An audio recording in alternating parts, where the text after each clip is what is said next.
Assalamualaikum warahmatullahi wabarakatuh. Kita bertemu lagi pada pertemuan kelima. Kali ini akan membicarakan tentang aplikasi nanoteknologi 2. Ini kemudian kebetulan videonya dibatasi hanya 10 menit. Nanti kita akan berdiskusi lebih lanjut dan saya akan menerangkan lebih lanjut ketika kita di forum diskusi saja yang akan mungkin dilakukan hari Kamis tanggal 9 ya, direncanakan tanggal 9 April 2020 insya Allah. Oke, saya di sini akan memulai bahwa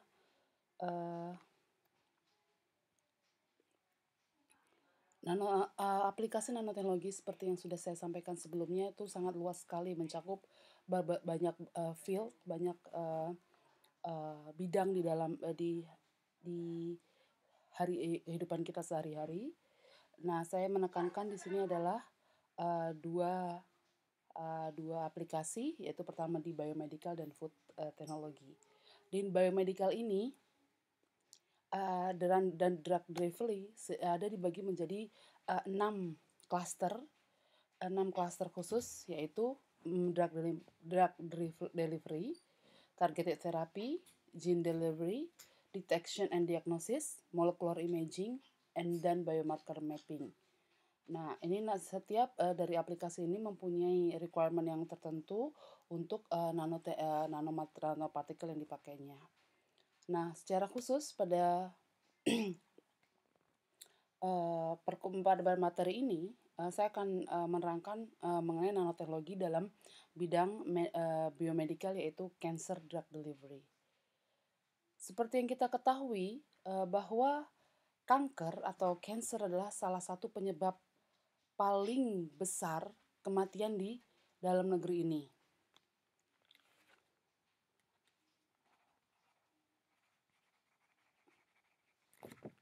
Kenapa demikian? Karena setiap tahun trennya cenderung naik, dan juga di negara berkembang seperti Indonesia itu dia menempati tempat kedua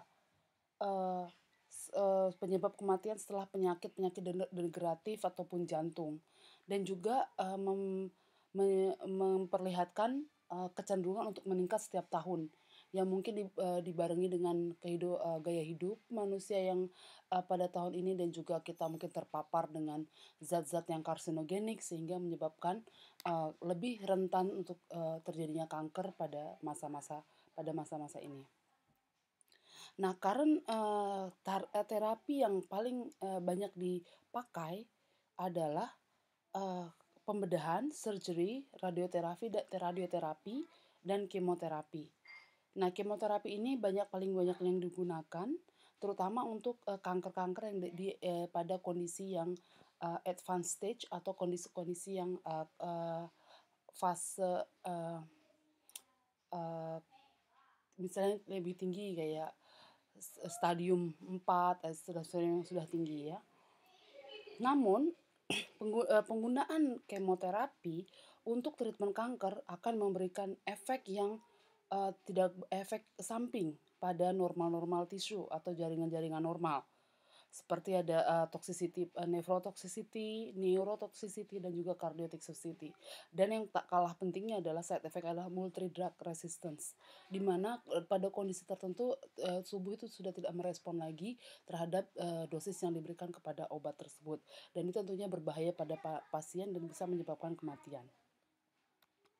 Nah, untuk ini adalah challenge yang ada di dunia kedokteran saat ini. Nah, bagaimana kita menyelesaikan tantangan ini adalah bagaimana kita to overcome this issue and still improve the efficiency of chemotherapeutic agents. There is a demand for less toxic and more target specific therapies towards cancer cell. Jadi kita menginginkan suatu treatment yang less toxic dan juga lebih target spesifik, tidak mengenai yang jaringan-jaringan yang normal. Seperti apa itu? Seperti novel drugs, kemudian drug delivery system, atau gene delivery system. Nah, di sini peran nanoteknologi penting untuk bisa mewujudkan atau merealisasikan dan dapat menjawab tantangan tersebut. Nah, nanomedicine hadir untuk bisa mendapatkan jawaban, bisa untuk memberikan jawaban terhadap tantangan dan isu-isu kesehatan berhubungan treatment kanker. Nah, bagaimana peran nanoteknologi di sini? Nah, nanopartikel ini sudah banyak dikembangkan sebagai efektif target, spesies target untuk cancer treatment. Dia bisa menjadi nanokarir ataupun active agent sendiri. Jadi sebagai carriers dari obat-obat anti-cancer yang kebanyakan dari itu adalah hidrofobik dan juga active agent. Banyak jenis nanopartikel yang sudah ditemukan, karbon, silika oxide, metal oxide, nanokristal, dan sebagainya. Dan drug delivery system ini menggunakan nanopartikel bisa memperbaiki bioavailabilitas dibanding kita free drug. Jadi drug tanpa adanya carrier seperti nanosistem. Jadi akan memberikan in vivo stabilitas, biodistribusi juga, meningkatkan solubilitas dan juga farmakokinetiknya. Dan juga bisa memberikan release high dose, dosis yang diperlukan supaya delivery system itu efisien. Nah, ini nanopartikel dari segi material banyak jenisnya, kemudian berbagai macam shape dan size, dan juga telah dikembangkan banyak surface modification pada nanopartikel. Ada coating, ada juga surface functionalization atau memberikan charge pada surface-nya, dan ada juga targeting ligand yang dipasang di surface dari nanopartikel tersebut untuk meningkatkan efisiensi dari drug delivery. Nah, drug delivery adalah konjugasi tadi yang surface modification itu dapat memperbaiki dan dapat memberikan better delivery, lebih spesifik target. Dan juga ini adalah contohnya ya, dimana kalau ada ilustrasi di sini adalah A, untargeted drug delivery, B, targeted drug delivery. Nah, drug itu akan bebas aja, jadi dia free drugs, masuk itu bisa mengenai sel normal, healthy cell, dan sedikit sampai ke yang kita tuju, yaitu yang biru ini, infected cell. Namun apabila kita drug ini dimasukkan ke dalam nanotube sebagai contohnya, dan diberikan guider atau guider, jadi semacam nanti tadi target, special target dia targeting specific site pada selnya, maka dia akan langsung meluncur ke sini dan kemudian rilis kargonya yang berupa obat dan bisa masuk ke dalam dan masuk ke dalam target, yaitu sel yang infected cell, dalam hal ini adalah sel tumor. Begini kira-kira ilustrasinya. Nah, drug delivery strategi ada 3 di sini ya. Kalau menggunakan nanopartikel, itu ada passive targeting, active targeting, dan triggered targeting. Nah, passive targeting ini bergantung pada tumor microenvironment, leaky vaskulatur atau pembuluh darah yang tidak yang leak atau yang bocor atau maksudnya tidak rapat, direct local application. Sedangkan kalau active targeting ini banyak sekali, kita menggunakan beberapa target-target yang ada antibody targeted, kemudian aptamer target dan sebagainya. Sedangkan kalau trigger targeting itu karena ada kondisi-kondisi lingkungan yang menjadikan obat itu bisa lepas. Bisa internal, ada eksternal. Internal pH, redox potential enzim, eksternal UV light, temperature, magnetic field atau ultrasound. Nah, passive targeting itu nanti kita bicarakan di sini lebih itu saja di ketika diskusi, yaitu bergantung pada EPR di sini. Nah, namun kemudian hadir konsep adalah yang dinamakan dengan active targeting, mengingat EPR ini passive targeting ini adalah dia mempunyai kelemahan-kelemahan. Oke. Jadi kalau active targeting itu fungsi nanopartikel surface itu diberi gugus-gugus fungsional, ya, seperti antibody atau biomolecules yang dia bisa eee, lengket, bisa mengenali, surface antigen atau surface biomarker dari tumor sel. Jadi dia bisa langsung ke targetnya.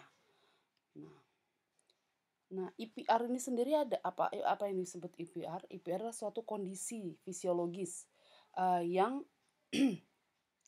eee, yang memungkinkan tumor akumulasi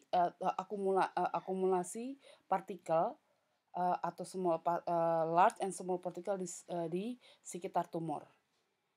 Jadi ini adalah gambar pembuluh darah normal.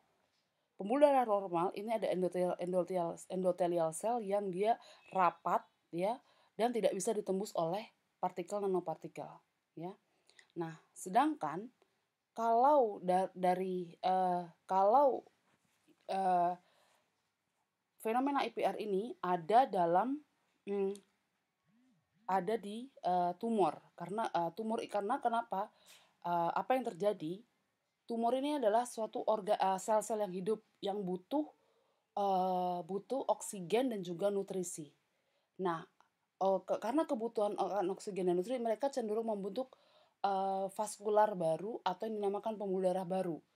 Nah, sebenarnya kalau pembuluh darah baru apa itu adalah kalau pada sel embrio kita pada embryonic stage ketika masih dalam fase embrionik kita. Nah, tapi ini, karena mereka memerlukan yang dinamakan oksigen dan nutrisi, mereka akan cenderung membuat, eee, pembuluh-pembuluh darah baru. Nah, pembuluh darah baru ini tidak seperti pembuluh darah yang normal yang rapat, tapi, karena jadi prosesnya angiogenesis akan menjadikan, endothelial ini menjadi angiogenic endothelial cell. Jadi dia tidak rapat. Nah, karena,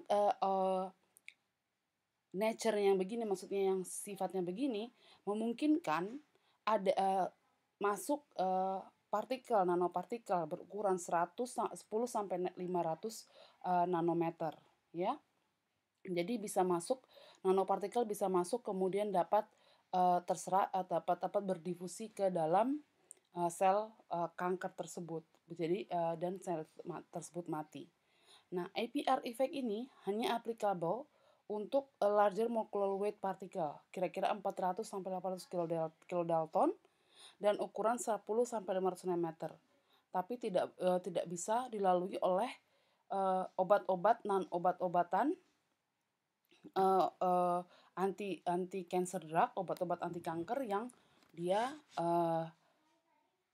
low molecular weight, mempunyai berat molekul rendah. Jadi IPR ini adalah, fenomena yang didapati pada, eee, orang yang terkena kanker, yang memiliki kanker, dan kita manfaatkan sehingga kita bisa menggunakan, drug delivery system berbasis nanoteknologi untuk bisa mematikan sel-sel kanker tersebut. Kita bisa mendeliver drug eee ke tempat tersebut. Nah, kira-kira, passive targeting, versus, active targeting ya. Pasif dia masuk saja, hanya, masuk kemudian rilis drug-nya, dan drug-nya akan berdistribusi ke dalam sel kanker. Sedangkan kalau ini, dia dikasih penanda ada reseptor. Reseptor, "Oh ya ini sel kanker, aku ke sana." Gitu misalnya, gitu. Nanti kita, bahas lebih lanjut lagi. Nah, ketika sudah masuk ke dalam sel kanker, dia harus bisa melewati endosomal escape. Nah, endosomal escape itu apa? Dia bisa masuk ke dalam tumor sel, kemudian, masuk ke dalam endosom, acidified endosom dan kemudian pecah, bisa bisa bisa meriliskan, bisa merilis, obat-obatnya ini, dan kemudian, bisa keluar lagi gitu. Ini adalah, fenomena yang terjadi dinamakan endosomal escape. Ini sebagai contoh, Mesoporus carbon holospares, delivery of therapeutic protein for cancer treatment.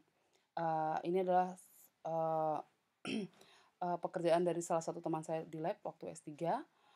Dia mendevelop, Mesoporus carbon holospares. Jadi, karbon yang memiliki poros antara 2 sampai 50 nanometer, poros ukuran porinya, dan berbentuk bulat berbentuk spheres ya, seperti bola, tapi di dalamnya bolong, di dalamnya hollow. Jadi kayak ya kayak bola, kayak bola tapi dia punya ketebalan yang tertentu. Nah, dia di sini loading menggunakan RNA RNA, ya ini merupakan protein yang digunakan untuk membunuh sel kanker. Nah, ini dan ketika RNA loading ini sebagai nano carriers, didapatkan bahwa dia mempunyai kemampuan untuk membunuh sel. Kita lihat di sini. Nah, sel viabilitasnya dengan konsentrasi RNA sekitar 50 mikrogram per mil, kita dapat matikan sel kanker sekitar 25%. Ya, di sini. Yang B ini juga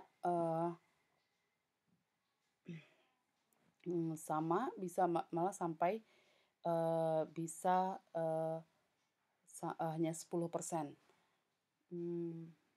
Dibandingkan dengan free RNA-C, jadi tanpa loading, jadi kita bisa membunuh lebih besar dari RNA-C ya, lebih besar membunuh sel-sel kanker.